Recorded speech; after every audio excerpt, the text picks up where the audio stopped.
welcome to the Armory. I'm Archaic, and with me is Zaevul. How you doing today, Zaevul? I'm doing pretty good. How are you, Archaic? Oh, wonderful, wonderful as always. And as always, we've just conquered the technological issues that phase us every episode, but we've come through it, and we are recording now. So just a little housekeeping before we get started. As you can see, this episode is labeled status report, so we're actually splitting up the episodes. Before it was just part 1 and part 2, but now we're going to be labeling part 1 as status report. So we're going to go and take a look at how Zavel's been doing on the ladder this last week and ask him about how he's sort of feeling and sort of take a look at that. And in part 2, we're going to go ahead and jump in a replay and actually sort of see and work through it and talk to Zavel about how he's kind of thinking. So also every week, the first thing we're going to start off is actually ask each player how they're feeling about how they're playing. So Zavel, how did practice go this week? What do you feel you did well? And what do you think next week you're going to go ahead and work on? I feel like I did a little bit better at macroing, just spending my all my resources that I had.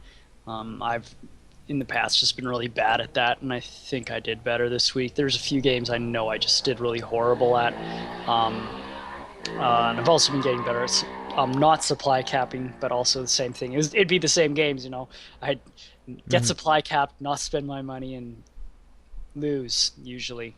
Um, but still, for every game I won, I'd lose at least two or three. Just getting into the swing of things. Yeah, yeah. In this next week, I'm hoping to work a little bit better at.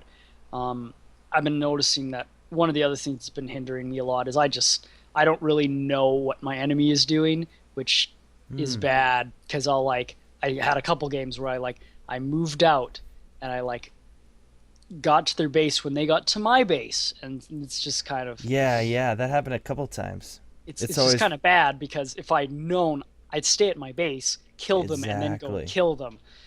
Whereas as it happened, their armies were more mobile or whatever, and I couldn't get back in time, and I just died. Dark So, Templar. and yeah, jeez, yeah, Yeah, you just get into these really awkward positions. And this happened in a couple games where suddenly you're thrown into the situation where you're not familiar with. So it just becomes really difficult to play, right? hmm So what you're looking at, guys, is we're looking at his week statistics. So if we look at his matchups, he only played one Terran vs Zerg, so that's not the greatest percentage thing to look at, but he's 33% in both his other matchups, which is pretty cool. So TVT and TVP, you played 6 games TVP and only 3 games TVT, so that's kind of how he did this week. So that's 3-10, or no, 3 and oh yeah, 3-10. That's or 3-7, I guess. 3 wins, 7 losses, 10 games total. And you see his average time supply blocked was 3 minutes, and his average unspent resources was 2,300. So I actually have last week's stats, and I took a peek just to compare. And I'm sorry I don't have them up here, but his last week time supply blocked was actually only 80 seconds. So that's a pretty big difference. And your average unspent uh, resources was about, I think, 15 or 1600. So we definitely saw something, a trend happen this. And actually, I do have your average time or average game length, and that was 22 minutes, which is quite long. So you've been playing some really, really heavy macro games, and that's perfect if you want to improve. So that's definitely something. And your average game length is the one thing that I guess lengthened or whatever. You went from 14 minutes to 22 minutes. So that points at yeah, something good. That means you're not dying early, which is exactly what we looked at in yeah. episode 1 a little bit. I think that probably is actually the biggest thing that I really did, and probably why the stats are a little worse because I got to the point where I could have a game where I was like supply cap for 5 minutes. It just throws the average off so bad because I forget I'm like 2 supply away from cap or something silly. Right, right. So a couple of things I want to talk about in this part 1 is kind of what did you do correctly this week? Um, I think the coolest thing that you did, well, maybe not the coolest thing, but one of the most important things, one of the most important things that you did this week is that you played 10 games, realistically, right? You didn't have the most successful week. 33% is something that can be improved upon. Hopefully.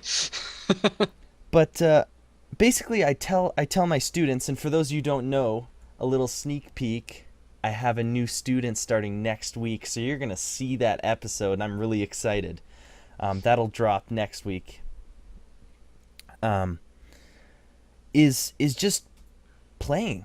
Playing is the most important thing to improving, and that's why here at the Armory we get our students to play kind of as a benchmark, 10 games a week. And that's, if you think about it, that's not that much time, but every little bit every day is definitely going to help us improve significantly over the long run. So this week illustrated a pretty beautiful concept, a pretty awesome concept, about how players' mechanics develop. If you think about playing Starcraft, I have a metaphor for you, just like last. I think this week's metaphor is a little bit better. We'll see how it goes. So think of playing Starcraft as putting on a nice dress shirt. Okay? So you got this really pristine, nice dress shirt. Then, well, obviously, before you put on a dress shirt, you gotta iron it. Because if it's not brand new, every time you wear that dress shirt, it gets some wrinkles. You kind of want to iron it out, make it look nice. So every time you put that shirt on without ironing it, the wrinkles get worse. With every game where your focus is on something other than mechanics, building supply depots, spending your money, those wrinkles are going to get worse. So always remember that at the start of every game, you want to be thinking supply depots, SCVs, spending your money, right? Once you don't ever really get past that.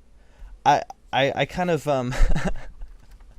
I took a break from StarCraft, and sort of a couple months ago or something I started playing again, and I realized I had bad mechanics. And so I've used those things like average time supply capped and average unspent minerals. Whoa, my camera just went really funky. There we go. I'm back. As a benchmark. So that's why we're going to keep track of it for you, Zaevul. So you may feel you're improving, and I think watching your games, you played really strong macro games, and that's really important to improving. That's how we kind of all approach the fundamentals of improving. But just remember at the start of every game, just go through that cycle in your head, and then while you're playing. And the last thing I'm going to bring up is that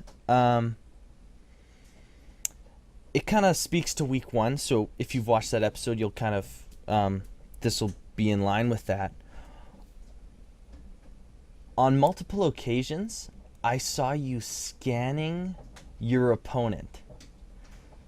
Whoa. Okay, hold on, John. Okay, we need to stop. We never saw this in week one. So this is interesting. No. Okay, in week one, we saw you SCV scout, and we were like, whoa.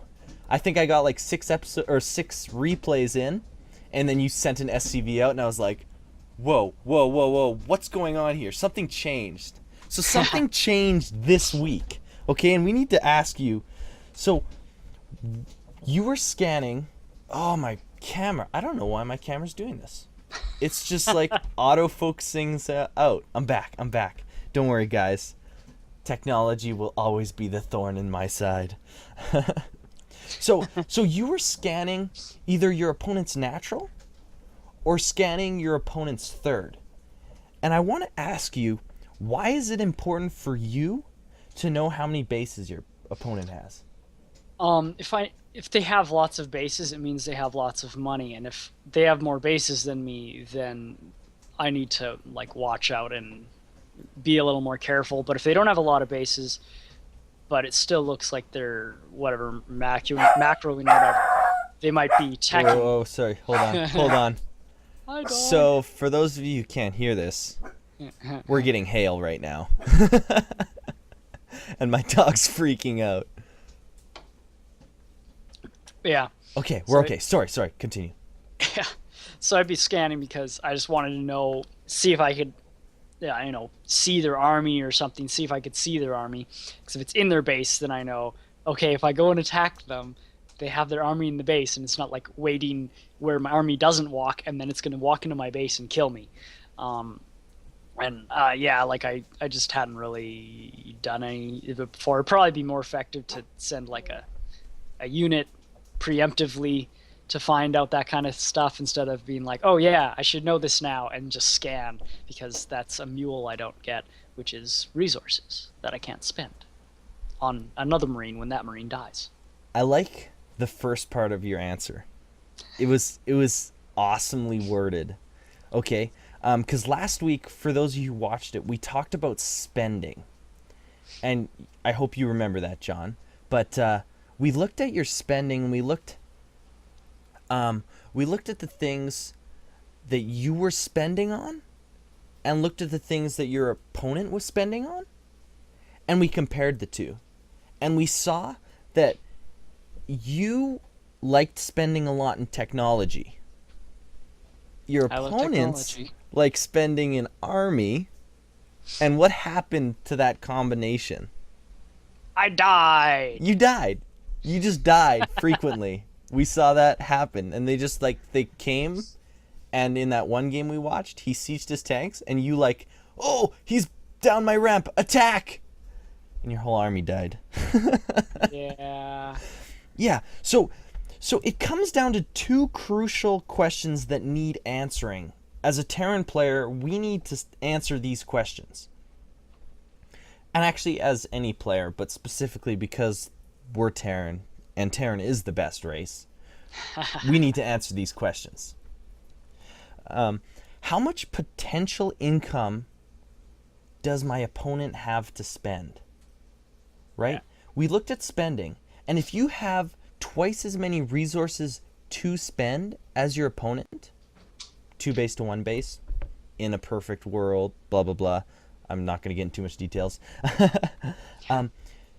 If you spend, right, it's a very simple concept. The idea that you just have more to spend, right? So if your opponent gets ahead of you in the economic side of the game can quickly snowball out of control. So that's why it's so important for us as Terrans to know if our opponent is expanding. Mm-hmm. The other question we have to ask is, what is he spending his income on?